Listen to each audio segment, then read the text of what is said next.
அல்லாஹ்வை வேற யாரும் லார் இல்ல, அல்லாஹ்வை வேற யாரும் அணு அளவு தீமைகள் செய்ய முடியாது நம்மள அப்படிங்கிற அந்த பாடங்களை கேட்கும் போது எல்லா பயத்தையும் தூக்கி தெரிஞ்சாராம் மனுஷன். அதன் மூலம் சிரமங்கள் வருமா, இவன் அடிக்கிறேன் அவன் எல்லா சிரமங்களும் தூக்கி போட்ட வேண்டியது. இவன் அணு அளவு எனக்கு நாஃபியும் இல்ல, அணு அளவு லாரும் இல்ல, நிம்மதியா தைரியமா வளர ஆரம்பிச்சிருவான் மனுஷன். அல்லாஹ் ஒருத்தனையே நாஃபியாக்க, அல்லாஹ் ஒருத்தனே இல்ல. அது போன்ற இல்மு ஞானங்களை இந்த சபைகளிலே நமக்கு ஷேகுமார்கள் கொடுத்து கொடுக்கிறார்கள். எனவே இது போன்ற சபைகளை நாம் ஒரு கனிமத்தாக எண்ண வேண்டும். சரியாகல ஆயிரக்கணக்கான வேலைகள் இருக்குது, தூக்கி போட்டு இங்க வந்துடணும். ஏன்னா இங்க சபைகள்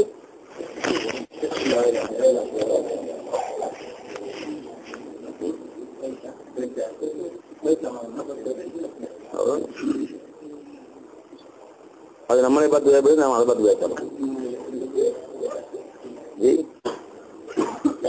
அதுவும் பயப்படக்கூடாதுன்னு அர்த்தம் இல்ல. அது அல்லாதான் லாரு வேற செய்யக்கூட இல்லதான். அது சும்மா உட்காந்துக்கூடாது இல்லையா? அது ஹவுசநாயன் தான் ஒரு நாள் வேஞ்சிட்டு இருந்தாங்க. என்னண்டு அல்லாஹ் ஒருவன் தான் தீமை செய்ய முடியும், நன்மை செய்தா அல்லாஹ் ஒருத்தன் தான் செய்ய முடியும். பிரயாணிச்சுட்டு இருந்தாங்க. பிரயாணம் செஞ்சுக்கிட்டே இருக்கிறாங்க. மேல இருந்து பெரிய படம் எடுத்துட்டு ஒரு பாம்பு உச்சத்துல இருந்து இருக்குல்ல, நேரம் எஜமானிக்கு மேல விழுந்துருக்கு, முதுகுல விழுந்துருக்கு. யாரும் உட்காந்துருப்பா? வெளியே போயிட்டு தூட்டு வச்சு பாக்குறான், என்ன ஆட்சி எஜமா கதின்னு. எல்லாம் ஓட்டாங்க. யாரும் உட்காந்துருப்பா? நல்ல பாம்பு வந்தா யாருமே ஒருத்தரும் இல்ல, எல்லாம் வெளியே போயிட்டு எட்டி பாக்குறாங்க. எஜமா அவளை உட்காந்து உட்காந்துட்டாங்க. அது பாம்பு அப்படியே கழுத்து சுத்துது. அவங்க சுத்தமா இருக்கிறாங்க. தலைமையில படம் எடுக்குது, முகத்துக்கு நேரம் ஆட்டுது, எல்லாம் மேல சுத்து 4 ரவுண்ட் அடிச்சுட்டு இறங்கி போயிருக்கு. அப்புறம் உள்ள என்ன நீங்க இப்படி சும்மா உட்காந்துருக்கீங்க? அது வெறும் சூரத். நான் உங்களுக்கு அல்லாதான் நாஃபியல் ஆறுன்னு சொல்லிட்டு இருக்கேன். திருஷ்டிகளை வெறும் சூரத் சக்கலா பாருங்க. இப்ப அந்த சூரத்தை எப்படி நான் அப்படி பயப்படுவாது? அல்லாஹ் எனக்கு தீமை செய்த நாடினால், அல்லாஹ் எனக்கு இந்த இடத்துல மௌத்துன்னு வச்சிருந்தா நானும் கைந்து வெளியே ஓடனாலும் சாவுதான். அல்லாஹ் எனக்கு சாவு இல்ல, மௌத்து இல்ல, இது போன்ற 100 பாம்பு வந்தாலும் நான் சாக மாட்டேன். எப்படி நமக்கு உட்காந்து முடியுமா? அந்த மாதிரி பயான் வேணா செய்யலாம். இப்படியா நடந்துக்கிட்டாங்க. ஒரு சுண்டெலி பார்த்தோன்னு சொல்றாங்க எல்லாம், அந்த எலியை விட பாஸ்டா துள்ளு, நீ சொல்லு, நான் ஒரு துள்ளு, எல்லா சேர்ந்து சொல்லணும். இப்ப சுண்டெலிக்கு இந்த கதி அல்லா காப்பாத்தணும். சில கீழே வந்துச்சுன்னா யாரும் உட்காந்துருப்பா? குளத்தை தாண்டி இருந்துகிட்டு போயிடுச்சா, அடிச்சிட்டாங்களா, அடிச்சுட்டாங்கன்னு சொன்னா நம்ம கண்ணால காட்டுங்க. செத்த கண்ணுல காட்டினாதாங்க அப்ப உள்ள வருவேன் வீட்டுக்குள்ள. இதான் நம்ம கதி. பிராக்டிக்கல் வரும்போது ஏமாந்து போயிடும். பாத்தீங்களா? பிராக்டிக்கல் வரும்போது ஏமாந்து போயிடும். அதுக்காக நீங்க பயப்படாம அல்லாதான் நாஃபியல் பாம்பை கையில பிடிச்சி, அது முரட்டு தக்குவா. அந்த தக்குவா நம்ம சொல்ல சொல்லல. பாம்பை போய் கையில பிடிச்சி சாவுறதா, இன்னைக்கு சாவுதானா இன்னைக்கு வரும், நீங்க சாவு இல்லடா வந்துருமா சாவு பாத்திரலாம், அதெல்லாம் சொல்ல முடியாது. இதுக்கு என்ன செய்யணும்? முரட்டு தக்குவாங்கிறது. அந்த தக்குவா நமக்கு தேவையில்லை. நாம என்ன பயப்படணும்? ஆளை வச்சு அடிக்கணும், நம்மளே போட்டு அடிக்கணும், இந்த பேர் கூப்பிட்டு கூட பாட நினைச்சுங்களா? இதெல்லாம் சரியத்துக்கு மாற்றம் அல்ல. என்ன அவன் கல்புல இருக்கணும்? அந்த பாம்பு சுயமா நன்மை செய்யாது, தீமை செய்யாது. அப்படியே பாம்பு கட்சி செத்த போயிட்டான் வச்சுங்களேன், அவன் பாம்பு கட்சி சாவல. அல்லாஹ் அந்த நேரத்துல அவன் மூத்து ஷஹீது மையத்தும் பேச்சறிட்டாங்க. இல்ல ஒரே ஷஹீதா போனாலும் சரி, அவனுடைய அஜல் முடிஞ்சுதான் ஷஹீதா போனான். என்றைக்கு மூத்து வந்தாலும் அவ்வளவுதான் அவங்க வாழ்க்கையை. நீ என்னதான் அவனை பாதுகாத்தாலும் பாம்பு கட்டிக்காம ஆக்சிஜன்ல சாவான். நீ அதை விட்டு என்னதான் வீட்டை விட்டு வெட்டி போகாம பாதுகாத்தாலும் ஹார்ட் அட்டாக் சாவான். எப்படி பாதுகாப்பு நீ அவனை? என்னைக்கு மௌத்து, எத்தனை நிமிஷம், எத்தனை வினாடி, எல்லாம் முடிஞ்சு போச்சு. உனக்கு என்ன சாப்பிடுவ? இன்னைக்கு போறான் எத்தனை அரிசி சாப்பிடுவ, எவ்வளவு சோறு சாப்பிடுவ, எல்லாம் ஒரு இதுக்குள்ள முடிஞ்சு. நீ எதுக்கு ஆட்டம் போடுற வீணா? அவ்வளவு ஆட்டம் பாட்டம் அடிச்சு பிடிச்சி என்ன அதிகமா தின்ற போறியா? உன் தகுதியில் அல்லாஹ்வுல எத்தனை அரிசி சாப்பிடுவ, எவ்வளவு பருப்பு சாப்பிடுவ, எவ்வளவு கறி சாப்பிடுவேங்க எழுதியில வச்சுட்டான் அல்லாஹ். இப்ப நம்ம தகுதியில் எல்லாம் எழுதி வச்சதுக்கு மேல் மிச்சமா ஒரு அரிசி திங்க முடியுமா? ஒரு பருப்பு திங்க முடியுமா? பணக்காரனுக்கு வாழ் பிடிக்கிற நீ எதுக்கு பணக்காரனுக்கு வாழ் பிடிக்கணும்? அவனுக்காக எதுக்கு டான்ஸ் அடிக்கணும்?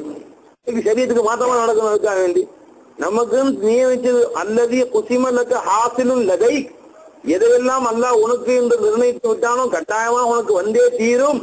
வல்லதி கைரிக்க லா எசிலு இலை, உனக்கு அல்லாதவர்களுக்கு அல்லாஹ் எதை வைத்திருக்கிறானோ அறவே உன்னிடம் வந்து சேரவே சேராது. யா நப்சி தனம்போ வதுருக்கில் ஜுனூன், எனவே நப்சே நீ பெற்றுக்கொள், உன் கைத்தியத்தை விடுன்ட்டாங்க. அது ஹிகம்ல சேகநாய சர்க்கார் அடிக்கடி சொல்லி காட்டுவாங்க.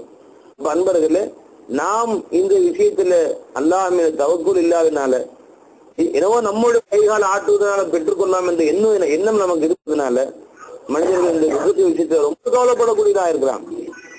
அல்லாஹ் மீது அவநம்பிக்கைக்கு அர்த்தமா இருக்கு. முழு தவக்குள் விட்டுறணும். முழு தவக்குள்ள என் பையனுக்காக துவா செய்யுங்க, என் பையனுக்காக துவா செய்யுங்க. அல்ஹம்துலில்லாஹ் துவா செய்றீங்க. என்ன விஷயம் துவா செய்யுங்க? படிச்சிருக்காரு, நல்லபடியா பாஸ் ஆகணும் துவா செய்யுங்க, நல்ல வேலை கிடைக்கணும் துவா செய்யுங்க. இதுதான் என் பையன் நல்ல இறை ஞானி ஆகணும் துவா செய்யுங்க, உறுதியாளி ஆகணும் துவா செய்யுங்க. எந்த துவா கிடையவே கிடையாது. அவனுக்கு நல்ல படிச்சிருக்கான், நல்ல மார்க் எடுக்கணும் துவா செய்யுங்க, நல்ல இடத்துல வேலை கிடைக்கணும் துவா செய்யுங்க. இது துவா. அப்ப அவனுக்கு துனியாவை முன்னேற்றணும் ஒரு ஆசை உனக்கு இருக்கா? எத்தனை பேர் துவா செய்ய சொல்றேன்? என்னைக்காவது அவனுக்கு ஒழுங்கா பதிவு தொழுக மாட்டேங்க, சரியா? உறுதியாளியா இருக்கிறது துவா செய்யுங்க, நோம்பாளியா இருக்கிறது துவா செய்யுங்க, தான தர்மம் உள்ள சிந்தனை உள்ளவரா இருக்க துவா செய்யுங்க. ஈமானோட என் பையன் மூத்தா போகுது, யார் கேட்டாங்க? என் பையன் ஈமானோட மூத்தா போகணும் துவா செய்யுங்க. யார் கேட்பாங்க? அதுதான் கேட்க முடியாது. நல்ல இடத்துல கல்யாணம் ஆகணும் துவா செய்யுங்க, நல்ல இடத்துல மாப்பிளை கிடைக்கணும், நல்ல வெளிநாட்டுக்கு விசா கிடைக்கணும் துவா செய்யுங்க. இது வேணா கேட்பாங்க எல்லாரும். இதை பத்தி நினைக்கவே இல்லை பாருங்க நீங்க. ரப்பி ஜஅல்னி முகீம ஸலாத்தி வ மின் ذُرِّيَّتِي ரப்பனா வ தகப்பல் துஆ. யா அல்லாஹ் என்னையும் குழந்தைகளையும் தொழுகையை நிலைநாட்டக்கூடியவர்களாக நீ ஆக்குவாயாக என்று அல்லாஹ்வே துஆக்கே கத்துக் கொடு. எத்தனை பேர் துஆ செய்யறோம்? எனக்கும் வசதி வாய்ப்பு கூட எல்லாம் ஆளுக்கு ஒரு வீடு கொடு, நீ என் பையனுக்கும் வீடு, காடி மாடி, வீடு காடி மாடி, டிவி டிவி, நல்லா இதெல்லாம் ஜாலியா நல்லா நிறைய இருக்கும், நல்லா இதெல்லாம் என் பிள்ளைங்களுக்கு கொடுதெல்லாம். இது வேணா துவா செய்யும். மற்றபடி அவங்க ஈமானுக்கு, அவங்களோட இல்முக்கு, அவன் அல்லா யா அல்லா உன்னுடைய ரிலாவுடனே வாழ வேண்டும், ஐயாருக்கு சிந்தனையே கிடையாது. அன்பர்களே, சுத்தமா என்ன இது போன்ற சபைகள் இருக்கே நமக்கு அல்லாஹ் தஆலாவுடைய நினைவை உண்டாக்கக்கூடியதார். நம்முடைய கல்புல அல்லாஹ்வின் பக்கம் நம்ம ருஜுவாகக்கூடிய சபைகளா இருக்கு. இந்த சபையில உட்காந்துக்குங்க. ஒரு சில வாரங்களுக்கு முன்னாடி இங்க வந்திருந்தேன். வந்தா 3 பேர் உட்காந்துருந்தாங்க. அப்ப மற்றவர்கள் இல்லையா, இங்க போயிட்டாங்க. இப்ப இதனுக்கு அலட்சியம். நம்ம உங்களோட ஒருத்தர் விருந்து கூப்பிட்டாருன்னா முன்னாடி போய் நிக்கிறோம். எனக்கு போகாட்டி கோச்சுக்குவார். நீ வந்தே தெரியாதவருக்கு நீ போகாட்டி வயிறு கோச்சுக்குன்னு போற. நீ செஞ்சீங்களா? 50 பேர் சொல்லிக்கிற காரணம் சொல்லிக்க வேண்டியதான். அப்ப அங்க போய் முதல்ல போய் நிக்கிறோம். அங்க போய் நின்று போகாட்டி கோச்சுக்க யார் கோச்சுக்குவாரு? வயிறு சார் கோச்சுக்குவாரா இருக்கும். அவரு முதல்ல போய் நிக்கிறாரு. அங்க போய் இதுக்கு மனுஷனுக்கு 1000 சாக்கு தலைவலிக்கிற மாதிரி முக்கியமான வேலையா போட்டேன். ஒரு இடத்துல முக்கியமான தேவை. இதெல்லாம் 1000 சாக்கு வரும். நண்பர்களே, இது போன்ற சபைகள் நம்முடைய ஈமான் என்ற விருந்து நமக்கு போடக்கூடிய விருந்து சபைகள் இவைகள் எல்லாம். அந்த விருந்து சபை கூப்பிட்டா சோறாக்கி போறான். சோறு எவ்வளவு மீறி போறான்? 50 ரூபாய்க்கு கடையில் வாங்கி சாப்பிட்டு போறான். அந்த சோத்துக்கு கூப்பிட்டா, வயிற்றுக்கு சோறு கூப்பிட்டா போறோம். இது ஈமானுடைய சோறு. இது ஈமானுடைய சோறு. இந்த கல்புல ஈமானம் கல்புல வந்துருச்சுன்னா நண்பர்களே, இந்த மாதிரி 10,000 பேருக்கு நீ சோறு போடலாம். அது கொடுக்கக்கூடிய சபை இது. நீ 10,000 பேருக்கு சோறு போடலாம். லா இலாஹ இல்லல்லாஹ் இல்மு உனக்கு வந்துருச்சுன்னா, இல்ம லா இலாஹ இல்லல்லாஹ், கலிமா லா இலாஹ இல்லல்லாஹ், இந்த கலிமாவுடைய விளக்கம் உனக்கு வந்துருச்சுன்னு சொன்னா, இந்த துனியாவுக்கு அரசனாக கூடிய இல்மு இது. புரிஞ்சுங்களா? அமெரிக்காவுக்கு போறதுக்கு துவா செய்யுங்க பையன். நிறைய கலிமாவோட இல்மு படிச்சா அமெரிக்கா உங்க காலடியில வரக்கூடிய இல்மு இது. அமெரிக்கா உன்னுடைய காலத்தில கொண்டு வந்த இல்மு இது. வல்லரசுகளை எல்லாம் தன்னுடைய காலக்கீழ கொண்டு வந்தார்கள் சஹாபாக்கள். இந்த மாதிரி லா இலாஹ இல்லல்லாஹ் இல்மு நண்பர்களே. இதன் பக்கம் நம்ம கவனம் செலுத்தாம இருந்தால், நம்முடைய பிள்ளை குட்டிகளை கவனம் செலுத்தாம இருந்தால் நஷ்டம்தான்.